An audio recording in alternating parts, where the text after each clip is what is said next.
नमस्कार, आपका स्वागत है। मित्रों, क्या आपने कभी सोचा है जब इंसान की आखिरी सांस निकल जाती है तो उसके बाद क्या होता है? क्या मौत सब कुछ खत्म कर देती है? नहीं, गरुड़ पुराण कहता है मौत अंत नहीं बल्कि आत्मा की नई यात्रा की शुरुआत है। मित्रों, जब शरीर गिर जाता है तो आत्मा उससे बाहर निकलती है और उसी समय आते हैं विकराल यमदूत, काले, भयानक, डरावने। सोचिए जरा, आप अपने घर वालों को पुकार रहे हो, उन्हें छूना चाहते हो, लेकिन कोई आपको सुन या देख नहीं पा रहा क्योंकि शरीर पीछे छूट चुका है।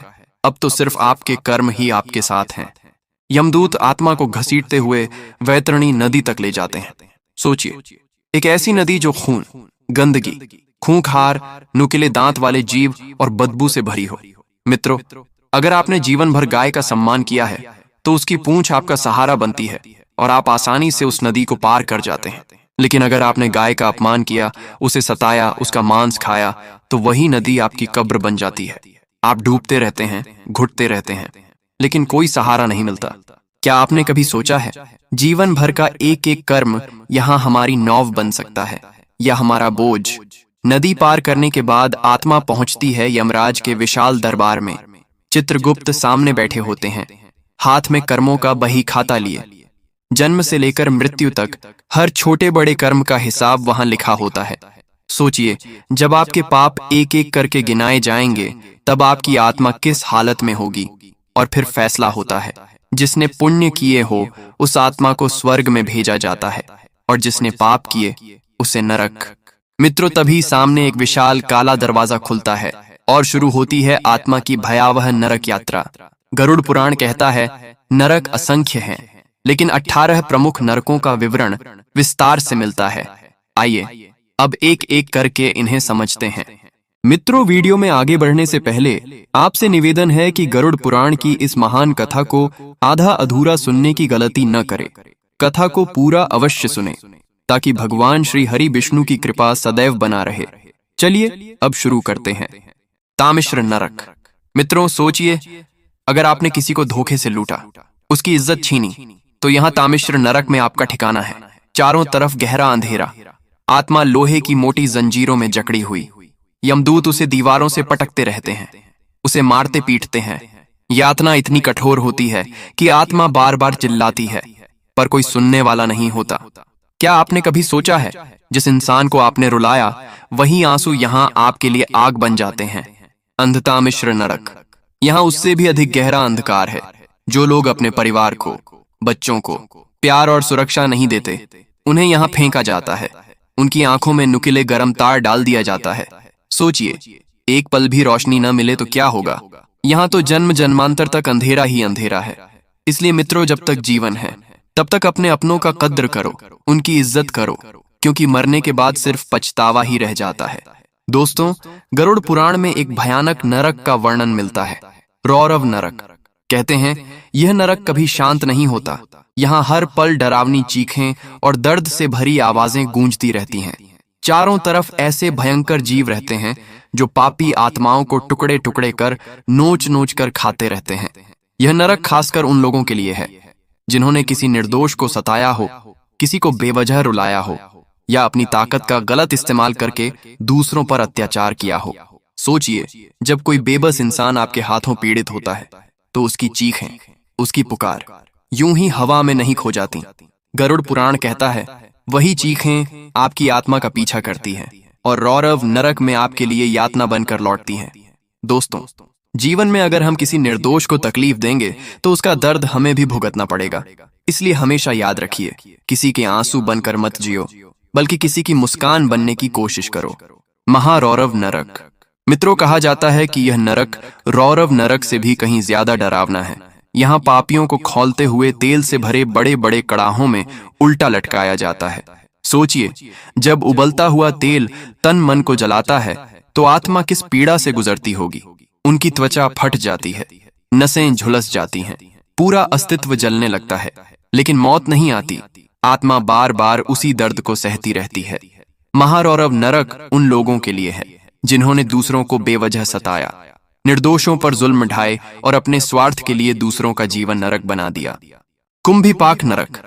गरुड़ पुराण में कहा गया है यह नरक खासकर उन लोगों के लिए है जो अपने माता पिता का अपमान करते हैं, उनकी सेवा नहीं करते या गुरुजनों की आज्ञा का पालन नहीं करते। जब ऐसी आत्माएं मरने के बाद यमलोक पहुंचती हैं, तो यमदूत उन्हें पकड़कर खौलते हुए तेल से भरे विशाल घड़े में डाल देते हैं। सोचिए, उबलते हुए तेल में गिरना, जहां पूरा तन मन जलता है, नसें टूटती हैं, लेकिन फिर भी मौत नहीं आती। यह कैसा भयावह कष्ट होगा। मित्रों, माता पिता और गुरु हमारे जीवन का आधार हैं। अगर हम उनका अपमान करेंगे, उनकी कदर नहीं करेंगे, तो वही कर्म हमें इस कुंभिपाक नरक तक ले जाएंगे। इसलिए हमेशा याद रखिए, माता पिता की सेवा सबसे बड़ा धर्म है और गुरु का सम्मान सबसे बड़ी पूजा। अगर आपने उन्हें खुश किया तो समझ लीजिए ईश्वर खुद आपसे प्रसन्न है। कालसूत्र नरक। यहाँ की धरती अंगारों जैसी तपती रहती है। आत्मा जिस पर भी कदम रखती है, उसके तलवे जल जाते हैं। और इतना ही नहीं, ऊपर से सूरज की भयंकर तपिश आत्मा को झुलसा देती है। चारों तरफ सिर्फ आग, धधकते अंगारे और असहनीय गर्मी होती है। ये नरक उन लोगों के लिए है जिन्होंने झूठ बोला, चोरी की, दूसरों को धोखा दिया और सत्य का गला घोंटा।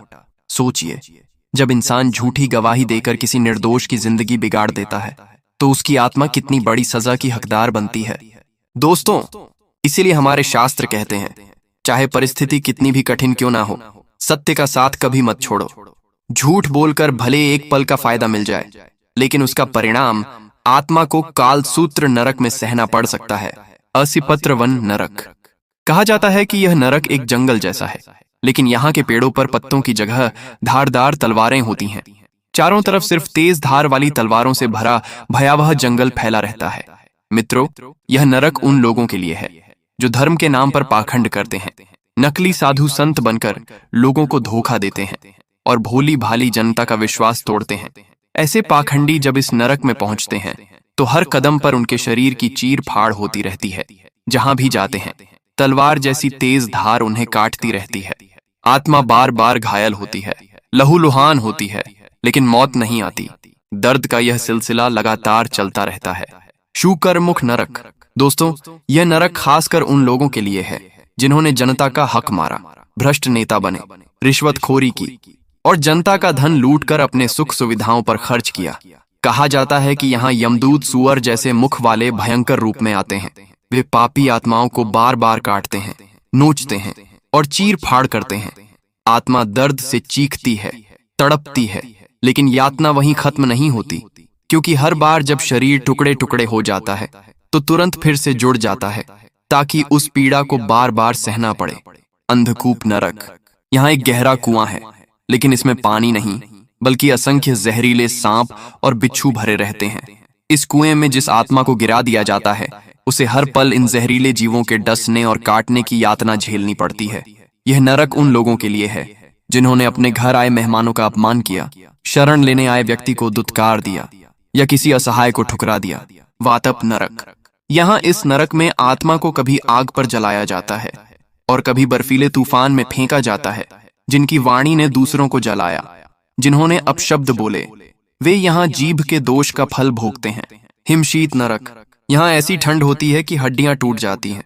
जिनके दिल में दया का ताप नहीं था, जो पत्थर दिल बने रहे, वे आत्माएं यहाँ ठिठुरते रहते हैं। ऊर्ध्वभाज नरक। गुरु और मंदिर का अपमान करने वालों को यहाँ उल्टा लटकाकर चीर दिया जाता है। उनका अहंकार टुकड़ों टुकड़ों में बिखर जाता है। धूम्र नरक। नशा करने वाले और समाज को जहरीले पदार्थों से बिगाड़ने वाले यहाँ आते हैं। यहाँ जहरीला धुआं आत्मा को भीतर तक जला देता है। सोचिए, जो धुआं आपने फैलाया था, वही अब आपके गले में उतरता है। आलय नरक। स्त्रियों का अपमान करने वाले, उन्हें वस्तु समझने वाले यहाँ अपनी वासना की आग में जलते रहते हैं। पृष्ठ नरक। गरीबों और मजदूरों का हक मारने वालों पर यहाँ भारी भरकम चट्टानें गिराई जाती हैं। हर चीख आसमान तक पहुंचती है, लेकिन सुनने वाला कोई नहीं होता। संघर्ष नरक। यहाँ अफवाह फैलाने वालों की जीभ में दहकते कांटे घुसाए जाते हैं। सोचिए, आपने अपने शब्दों से कितनों को चोट पहुंचाई है। तपन और महातपन नरक। यहाँ अग्नि की पीड़ा चरम पर होती है।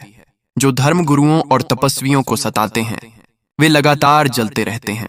त्वचा गलती है, नसें फटती हैं, लेकिन मौत नहीं आती। सांसार नरक। यहाँ खौलते लावे की नदी है।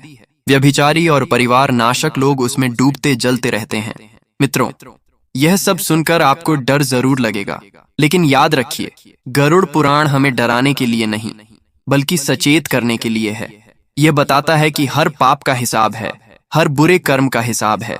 इसलिए जीवन में पाप और बुरे कर्म से बचते रहिए। मित्रों, यदि यह जानकारी आपको पसंद आया हो तो वीडियो को ज्यादा से ज्यादा शेयर करें और कमेंट में जय श्री हरिविष्णु अवश्य लिखें।